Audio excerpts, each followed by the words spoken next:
ഞാൻ BJPയുടെ state general secretary Shri രമേശിന്റെ ഒരു പത്രസമ്മേളനം കാണുകയുണ്ടായി. അദ്ദേഹം വോട്ട് ചേർത്തതിനെ നിഷേധിച്ചിട്ടില്ല. അദ്ദേഹം അവിടെ പറഞ്ഞ് സമർത്ഥിക്കാൻ ശ്രമിച്ചത് ചട്ടപ്രകാരമാണ് ഈ വോട്ടുകളെല്ലാം ചേർത്തിയതെന്നാണ്. അപ്പോ അതിൽ നിന്ന് മനസ്സിലാകുന്നത് LDF ഉൾപ്പെടെ മറ്റുള്ള രാഷ്ട്രീയ പാർട്ടികൾ ഉൾപ്പെടെ ഉന്നയിക്കുന്ന ആരോപണത്തിൽ കഴമ്പുണ്ട് എന്ന് തന്നെയാണ് BJPയുടെ ആ പത്രസമ്മേളനം കേട്ടപ്പോൾ എനിക്ക് തോന്നിയത്. ഈ ഒരു ആരോപണം കൂടി മുന്നിൽ വരുമ്പോൾ ഈ തെരഞ്ഞെടുപ്പ് കമ്മീഷനെ സമീപിക്കാനോ അല്ലെങ്കിൽ ഇതിലൊരു നിയമ നടപടിയിലേക്ക് ഇനി പോകാനുള്ള ഒരു സാധ്യതയുണ്ടോ? തെരഞ്ഞെടുപ്പ് കമ്മീഷന്റെ മുമ്പാകെ പലതവണ പരാതികൾ കൊടുത്തിട്ടുണ്ട്.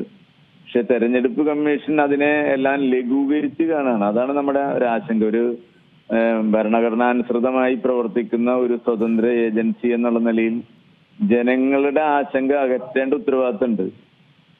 ആ ഉത്തരവാദിത്വം നിർവഹിക്കുന്നതിന് പകരമായിക്കൊണ്ട് എന്തെങ്കിലും തരത്തിൽ ആരെങ്കിലും ഒരു പരാതി പറഞ്ഞാൽ അവരോട് വാങ്മൂലം കൊടുക്കാനും അതിന്റെ തെളിവ് ഹാജരാക്കാനും ഒക്കെയാണ് പറയുന്നത്. തെളിവ് കൃത്യമായി കണ്ടെത്താൻ കഴിയുന്ന ഒരു ഭരണഘടനാ സ്ഥാപനമാണ് ഇലക്ഷൻ കമ്മീഷൻ. ഇലക്ഷൻ കമ്മീഷൻ അവരുടെ ഡ്യൂട്ടി നിർവഹിക്കണം എന്നുള്ളതാണ് നമുക്ക് പറയാനുള്ളത്. ഏറ്റവും പുതിയ വാർത്തകളും വിശേഷങ്ങളും വിരൽ തുമ്പിലറിയാൻ Zee മലയാളം ന്യൂസ് എല്ലാ ഡിജിറ്റൽ പ്ലാറ്റ്ഫോമുകളിലും ലഭ്യം.